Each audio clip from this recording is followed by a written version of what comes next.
Hoje nós vamos falar sobre mitos e verdades na colonoscopia.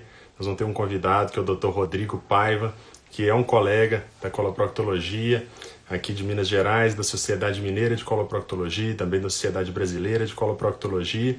E ele escreveu um artigo, até publicado no Estadão, tá aqui na minha frente, sobre esses mitos, né? Muitas coisas que as pessoas acreditam sobre a colonoscopia, às vezes não são verdade, e também algumas que são verdade, que nós vamos falar sobre elas. Então vamos só aguardar um instante que ele já vai entrar. Então vai ser o Dr. Rodrigo Paiva que eu vou entrevistar hoje. Queria agradecer a todos que já estão entrando aí e fiquem à vontade para mandar dúvidas, tá? Podem escrever que nós vamos responder também. Deixa eu ver só se ele já está disponível. Ainda não. Vamos aguardar alguns instantes.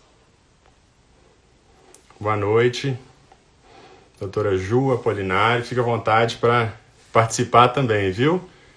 Fernanda, Marcilene, todo mundo que está entrando. O doutor Rodrigo entrou agora, deixa eu convidá-lo para participar aqui com a gente. Mitos e verdades na colonoscopia. Estou até aqui com o seu artigo que você escreveu, tem algumas coisas que as pessoas ainda acreditam, né?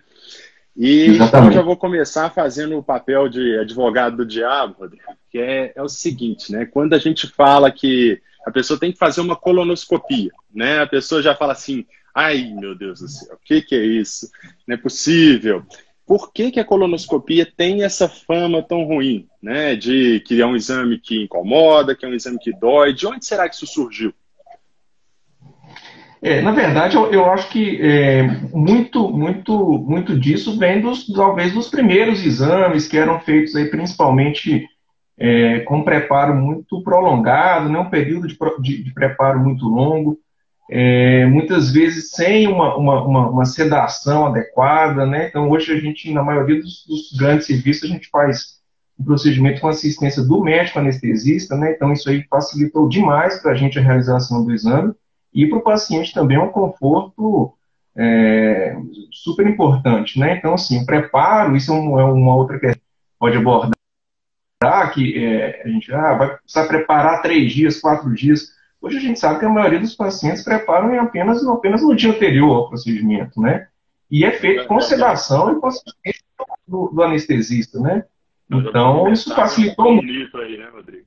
Já vão começar com Exatamente. Porque o preparo demora 3 dias, não pode comer nada e que a pessoa vai desidratar. Como que é o preparo de fato? Isso é um mito, então.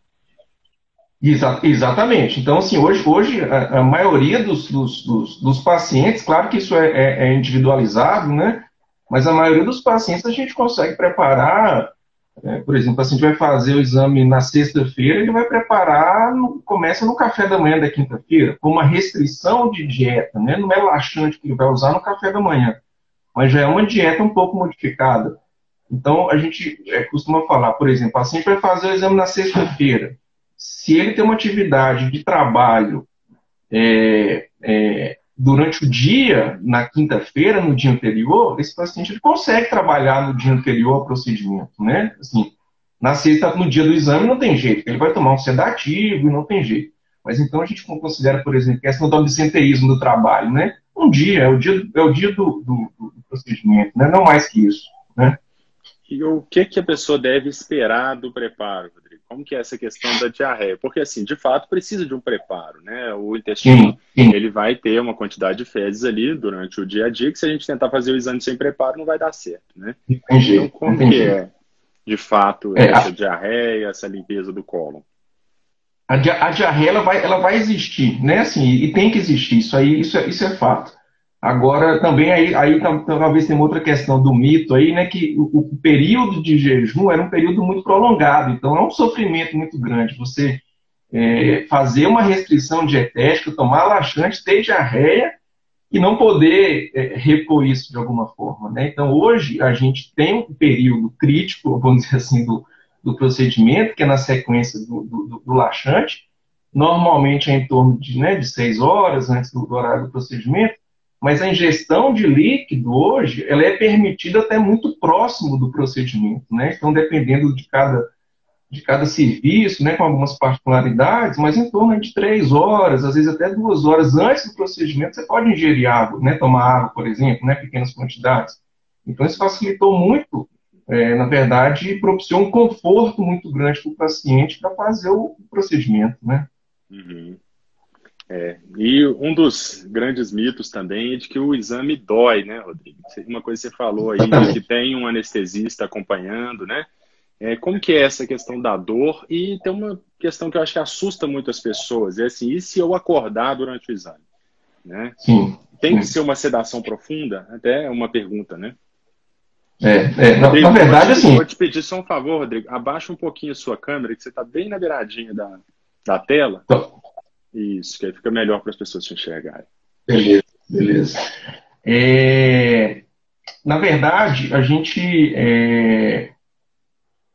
em relação ao desconforto, né, Marcelo, então, que propicia o exame, eu costumo falar, às vezes, com os pacientes no consultório, né, assim, o exame que a gente faz, que é fundamental na prevenção, que é o exame proctológico feito no consultório, ele não é doloroso, mas ele é um exame desconfortável, a gente sabe disso, né?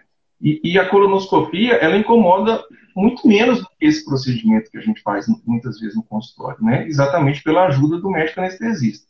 Então, assim, que é um procedimento doloroso, isso aí é mito, isso aí, né, não é verdade. Acordar durante o procedimento não tem problema. Na verdade, a gente quer que a sedação seja leve, que o paciente tolere o procedimento, né? Não é uma anestesia geral, né, assim, para a gente entender. Então, o paciente não está entubado, ele continua respirando por conta dele mesmo, né, com assistência do médico anestesista. Então, muitas vezes, ele até, às vezes, acorda um pouco, mas sempre confortável, isso é o mais importante, né? Então, se isso acontecer, não é nenhum problema. Agora, verdade também é que, após o procedimento, o paciente ele pode ter um certo desconforto, né? Porque a gente, para fazer a colonoscopia, está injetando ar, né? Então, a gente está injetando ar dentro do intestino, grande quantidade desse ar ele é aspirado, né, ao final do procedimento, mas isso pode gerar um certo desconforto para o paciente no pós-exame, né? Então, isso a gente orienta, então, é exatamente esse dia que ele vai ter para fazer o procedimento e até para se restabelecer nas suas atividades habituais, né, no pós-exame. Até nós recebemos uma pergunta aqui, Rodrigo, questão da gestante que está perguntando se pode ou não fazer exame de colonoscopia durante a gestação. A gestante, na verdade, tudo que envolve gestante, a gente sempre tem algumas particularidades, né? O exame da gestante, a colonoscopia, ela pode ser feita, existem os laxativos que são recomendados, e pode ser feito sim. A grande questão é você realmente ter a indicação precisa para fazer esse procedimento, tá? Então, a gestação é um período que a gente pode considerar como relativamente curto dentro de uma história de uma outra doença mais grave. Então, a gente tem situações em que foram feitos diagnósticos mais importantes durante a gestação, né? Isso a gente sabe disso. Então, assim, poder ser feito? Pode. Agora, só o médico especialista realmente que vai poder diferenciar a indicação de fazer esse procedimento. Que aí, mais que nunca, a gente tem que ter realmente uma indicação muito, muito assertiva para fazer esse procedimento durante esse período. Para não expor, né? Porque a gente tem que lembrar que, além da gestante, tem o feto, tem anestesia, né? E qualquer estimulação intestinal, às vezes, pode estimular contrações uterinas. Então, tem muitas coisas a se considerar. Então, tem que ser realmente uma indicação forte, né? Sim. E esse exame, né? Então, aqui, mais um mito ou verdade, né? Só quem está com suspeita de câncer que precisa fazer a colonoscopia. O exame só serve para prevenção de câncer, de pólipo, diagnóstico, ou tem outras indicações também? Então, aquela história assim, é só o paciente idoso que tem que fazer câncer, né? Quem é jovem não tem que fazer colonoscopia, não. Pelo contrário, na verdade. Assim, isso a gente já vem discutindo, eu acho que isso é uma questão muito importante da gente levar o conhecimento, né? Esse conhecimento para a sociedade como um todo, porque o câncer de intestino ele tem uma particularidade que a gente acha que é uma vantagem nesse sentido, que a gente consegue efetivamente evitar o aparecimento desse tumor, né? Então, você tem as indicações, claro, né? Sangramento, diarreia, dor abdominal, perda de peso, mas um paciente que não apresente nada disso, a gente sabe disso, né? A partir de determinada idade, hoje a gente considera aí 45 anos, né? Quando não tem história familiar, não sentindo absolutamente nada disso, esse paciente tem indicação de fazer o procedimento de forma preventiva, né? É o que a gente quer, que ele não tenha nada. Mas para que ele não tenha nada no decorrer da vida, a gente tem que ir fazendo os exames, né, no período indicado. Né? Uhum. E essas outras indicações, né? O paciente com sintoma, o paciente com suspeita de doença inflamatória, né, Rodrigo? São indicações aí não neoplásicas, né? Mas exatamente. tem que investigar. E aí vai ser independente da idade, né? Tem casos aí até de colonoscopia na infância. Né? Exatamente. Agora, uma questão aqui, mito ou verdade, Rodrigo? Eu até cruzei com essa imagem aqui, achei interessante. Vou colocar aqui para vocês, deixa eu só ver se eu rodo a imagem aqui. Quando fala que vai introduzir uma câmera pelo ânus, o que o paciente já pensa, né? Só um minutinho aqui, eu fiz alguma coisa errada aqui. Vou virar aqui para vocês. O paciente já pensa que vai ser a introdução de uma câmera pelo ânus, né? E, na verdade, o aparelho ele é bem fininho, né, Rodrigo? Como que é? Qual que é a espessura do aparelho? Como que é essa tal câmera de vídeo que vai ser introduzida pelo ânus do exame de colonoscopia? Na verdade, assim, a questão do diâmetro, a gente assusta, às vezes, com a questão do comprimento do aparelho, às vezes o paciente pergunta, é um aparelho que é muito longo, isso realmente não tem implicação, né? Assim, o diâmetro, a extensão do aparelho não são de forma alguma prejudiciais para o paciente, de forma alguma. E a gente a imagem não é nos primórdios, né, assim, dos exames, a gente tinha que fazer aquela avaliação quase que direta, né? Então você tem que enxergar diretamente, praticamente ali a olho nu a imagem. Não é assim que funciona. Então, com a tecnologia atual, você não precisa de uma câmera desse tamanho. A imagem é processada lá na ponta do aparelho, ela é transmitida de forma digital. Então, essa leitura ela é feita por computador, e a imagem é transmitida ali, né? Então, não é uma imagem transmitida por fibra ótica, nem por imagem, né, direta, né? Então, realmente, isso aí não é esse a questão da colonoscopia, né? Nem diâmetro, nem extensão do aparelho, isso aí serve, às vezes, mais para o mito aí na realização do procedimento, né? Tá, e uma outra Agora, questão... eu acho assim... pode falar.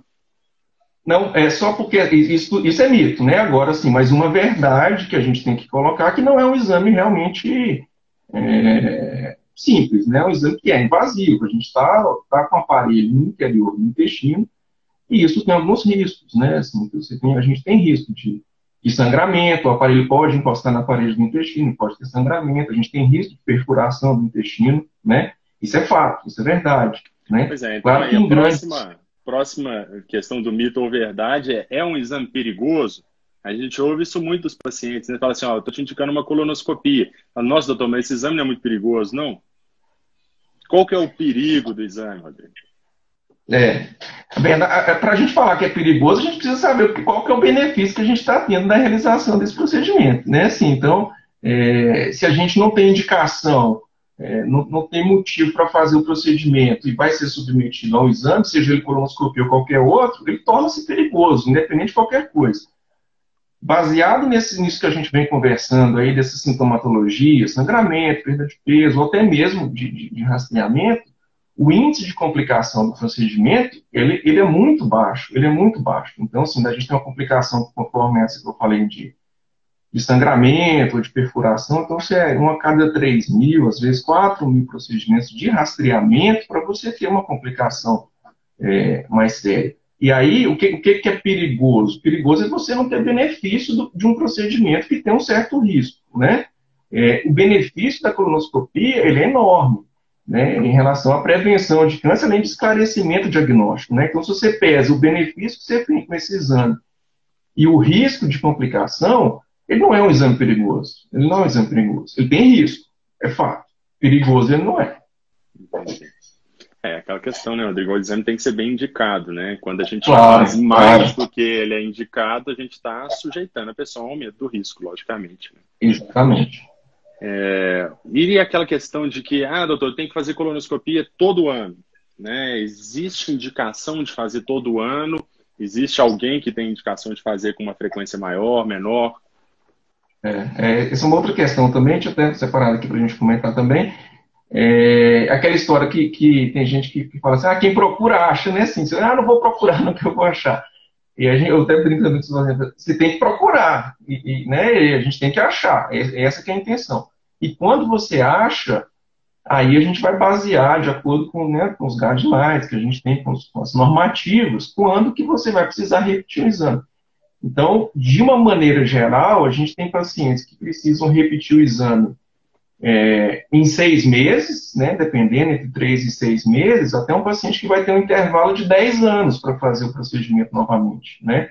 Então, é como se a colonoscopia te protegesse nesse período, que a gente já considera aí de 7 até 10 anos numa situação tranquila, que não teve pólipo, não houve ressecção de nenhuma lesão, né, de nenhum pólipo, nada além disso. Agora, alguns pacientes, quando você acha alguns pólipos, dependendo do tipo histológico do pólipo, da história familiar, da idade do paciente, então a gente tem vários critérios, né, que a gente vai estratificar e definir o intervalo que esse paciente vai fazer. Então, de 6 meses a 10 anos, né, mas de uma maneira geral, a gente sabe que fica no meio do caminho. Então, o paciente não precisa ter medo de achar que vai fazer um exame e vai ficar fazendo esse procedimento todo ano, não é nada disso, né? Uhum. E tem alguém que não pode fazer o exame, Rodrigo? Existem algumas contraindicações, dependendo da situação, da condição clínica do paciente, né? Às vezes às vezes em ambiente hospitalar, um paciente que tem outras comorbidades, aí você tem um risco, às vezes, do preparo, às vezes um risco anestesiológico, né? Então, para efeitos de rastreamento, né, de câncer, não para efeito de diagnóstico, nos casos de sangramento, alguns pacientes eles apresentam algumas contraindicações. Mas a gente pode lançar a mão de outros métodos, né? Assim, a colonoscopia é um método, né, para essa finalidade, então, algumas alterações anatômicas, então você pode ter uma alteração anatômica que possibilita a progressão do aparelho do colonoscópio. Mas esse paciente não fica isento de uma tentativa de prevenção, né? A gente lança a mão de outros métodos, sim, né? Uhum. A gente fala, assim, nosso papel esclarecer as pessoas sobre o exame, né? A gente fala de todas as vantagens, todos os motivos para se fazer o exame, mas também é um exame que, como qualquer outro, tem suas limitações, né, Rodrigo? Uma vez que a colonoscopia vem, assim, normal, a pessoa está isenta de qualquer risco de... Assim, existe a chance de não ser visto um pólipo, de não ser visto alguma coisa durante o exame?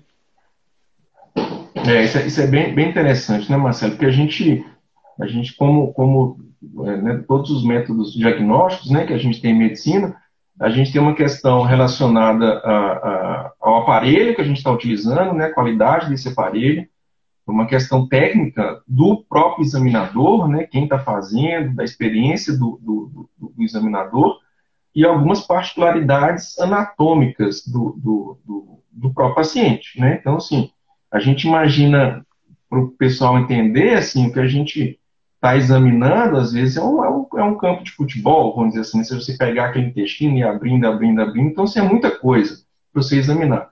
Então, quando a gente faz uma colonoscopia com preparo adequado, o paciente sedado, de forma adequada, com o tempo adequado, né, que isso até a gente já tem hoje em dia essas normativas, inclusive de tempo, mesmo assim, em qualquer lugar do mundo, a gente tem a chance de deixar alguns pólipos sem serem vistos. Assim, na verdade, a gente, com todo cuidado, alguns pólipos passam despercebidos, né? Então, assim, E é exatamente por isso que a gente precisa repetir o exame dentro de um certo tempo, né? E é exatamente por isso que esse paciente, nesse intervalo que a gente comentou, e que pode ser de até 10 anos, ainda assim ele pode ter ele está sujeito, inclusive, ao câncer de intervalo que a gente fala. Então, o acompanhamento médico, ele se faz necessário mesmo nesse período de intervalo, porque o paciente ele pode apresentar sangramento pós-exame. Eu falo não pós-imediato, né, mas 2 anos, 3 anos depois. E a avaliação médica, às vezes, ela vai fazer com que esse exame que eu falei que inicialmente, esse paciente vai fazer daqui a 10 anos, não vai fazer daqui a 10 anos, não, vai fazer agora, com 3 anos ou com 5 anos, né? E aí a gente consegue fazer um diagnóstico, às vezes, de uma lesão que não foi vista no exame inicial, o que não é erro, na verdade, é uma limitação do método, como qualquer outro método que a gente tem em medicina. Né? Sim, qualquer exame tem suas limitações, né, Rodrigo? Exatamente. Uma coisa que a gente falou aqui dos riscos de complicação, que eu acho que para muita gente pode não ficar claro. Por que pode acontecer uma perfuração de intestino, Rodrigo? A perfuração pode ocorrer decorrente do próprio procedimento diagnóstico, né? Então a gente imagina que, eu falei, é um exame que é invasivo, é diferente de você fazer um ultrassom, você está com o aparelho na superfície do corpo. O colonoscópio está dentro do intestino. Então, o contato desse aparelho com a parede intestinal pode machucar o intestino. Ele pode sangrar ou pode perfurar. Isso no exame diagnóstico, né? Um exame só de prevenção. O que é importante a gente deixar claro também é que, embora exista esse risco, na maioria das vezes, essas complicações são detectadas no momento do procedimento. Né? Então, o médico consegue detectar isso. Muitas vezes esses procedimentos são, essas complicações podem ser revertidas durante o procedimento, né? Então a gente tem um arsenal aí de terapêutico, com endoclipes e tudo, que pode tratar essas complicações durante o procedimento. E quando não, o paciente sempre tem um período ali de observação, ali de 24, 48 horas, onde ele tem tanto o médico quanto um serviço de referência para caso ocorra alguma normalidade, né? Uhum. Nós estamos recebendo aqui mais uma pergunta, até algumas coisas que a gente já mencionou, mas eu acho que vale a pena repetir para refrisar, né? Então aqui, precisa fazer um exame, quanto tempo seria a preparação, como que é o preparo, quantos dias tem que faltar do trabalho, e concluindo aqui que tem 2 pedidos de colonoscopia já, mas não tem coragem de fazer o exame. Então o que a gente poderia dizer para a Flávia? Ela não comentou a idade dela, não, né? Por que ela vai fazer o exame, não? Falou que o pai faleceu há 4 anos com câncer de cólon. Tem, né? Provavelmente, pela idade dela, vai ter que fazer, né? Não é aquela história de você ficar uma semana preparando para fazer o exame. Então, eu estou colocando aqui um exemplo prático. Hoje é quinta-feira, então o paciente vai fazer um exame na sexta-feira. Ele trabalha na quinta. Ele vai trabalhar de manhã, ele vai trabalhar de tarde. Ele vai fazer uma restrição dietética. O que é a restrição? Então, por exemplo, ele vai almoçar, ele pode almoçar no trabalho um arrozinho com peito de frango, ele pode almoçar um miojo, ele pode almoçar um ovo cozido. Isso não atrapalha a gente fazer o exame na maioria das vezes. Então, esse paciente ele vai trabalhar na quinta-feira, normal. Ele chegou em casa às 5 horas da tarde, 6 horas da tarde, ele vai começar a fazer uso dos laxativos. No dia do exame, não vai, aí não tem jeito. Aí ele vai tomar ainda algum laxante e vai se sedar. Aí não dá para trabalhar. Então, a gente considera realmente um dia para fazer, um dia de absenteísmo, né, do trabalho, né? Seriam 2 dias de preparo, mais um dia de absenteísmo. Uhum. E eu falava, você tem que criar coragem, tem que fazer, porque realmente é um exame que está super indicado, é preventivo, então, mesmo você não sentindo nada, tem que fazer o procedimento. Porque esse histórico familiar de primeiro grau, né, vai aumentar o risco dela de ter pólipos e eventualmente ter câncer. Então, realmente deve fazer. Ela está falando que tem 40 anos. Mas se o médico solicitou para você, Flávia, então, assim, é porque ele acredita que tem indicação, então o ideal é que você siga as recomendações do seu médico. Uma outra pergunta aqui, Rodrigo, paciente que tem necessidade de fazer colono? Eu acho que sempre deve fazer, depende do caso, depende da idade. Sim, são as variáveis, né, Marcelo? Então, claro que depende da idade, a gente vai fazer a fissura muitas vezes pode se caracterizar por sangramento, né, nas fezes. O sangramento, nada impede que o paciente que sangre, que tem uma fissura, sangre de um pólipo grande, por exemplo, ou até de uma neoplasia de intestino, que pode estar acima da fissura, que não foi visto no exame proctológico, né, inicial. Então, isso como regra definida não existe, né? Então, assim, aí realmente é a avaliação, né, do proctologista que vai definir a indicação da coluna. né? Pois é, inclusive tem casos de fissuras atípicas, né? Que se a pessoa estiver pensando numa doença inflamatória, vai ser a própria indicação, né? Mas uma Bem fissura lembrado, exatamente. convencional, Exatamente. né, depende Exatamente. muito. Vai depender muito do caso, né? Isso. A Fernanda que tinha perguntado aquela questão da gestação, falou, ó, não estou perdendo peso, não tem sangramento, mas por causa de dor abdominal, que foi pedido o exame, né? Está querendo saber se precisaria fazer.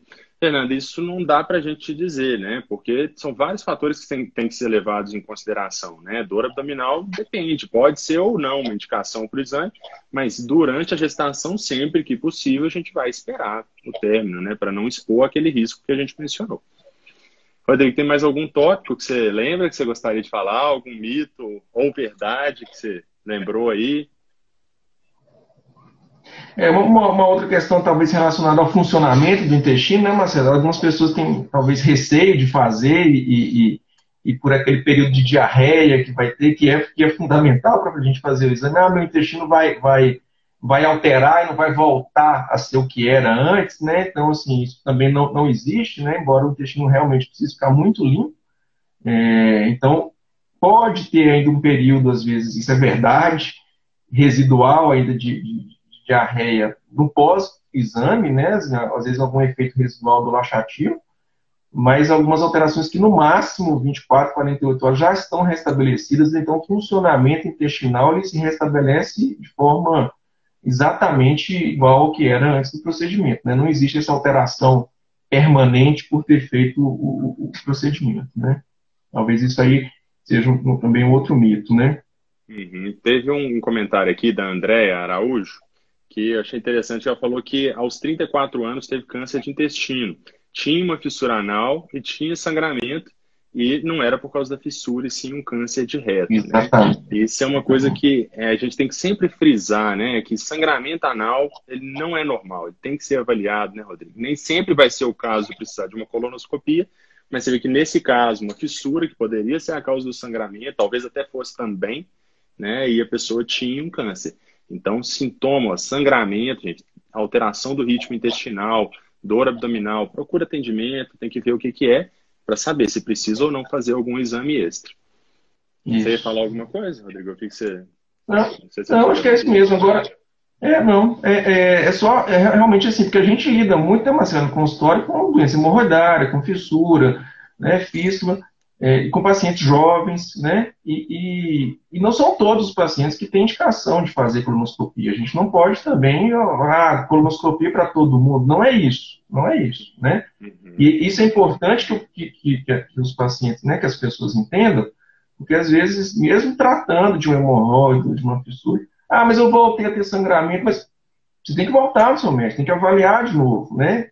Para a gente tentar minimizar essas questões, como aconteceu, a gente citou. Mas isso não nos faz indicar o exame de forma deliberada para todo mundo, né? Isso aí realmente não tem jeito, porque aí a gente vai cair né, nas complicações em pessoas que não precisam do procedimento, né? Tá certo. Então, gente, nós vamos encerrar, estamos chegando no nosso limite de tempo aí, e só lembrar que o vídeo vai ficar disponível aqui com as dúvidas. Se alguém quiser tirar aí dúvida, pode reassistir o vídeo, vai para o nosso canal no YouTube também. Então, se inscrevam lá, aqui também, né, para continuar seguindo e tendo aí sempre mais informações de qualidade. Toda semana nós estamos fazendo live com especialista para tirar dúvida também. Podem mandar as perguntas. Queria te agradecer, Rodrigo, pela participação. Acho que foi excelente. Acho que deu para esclarecer muita coisa.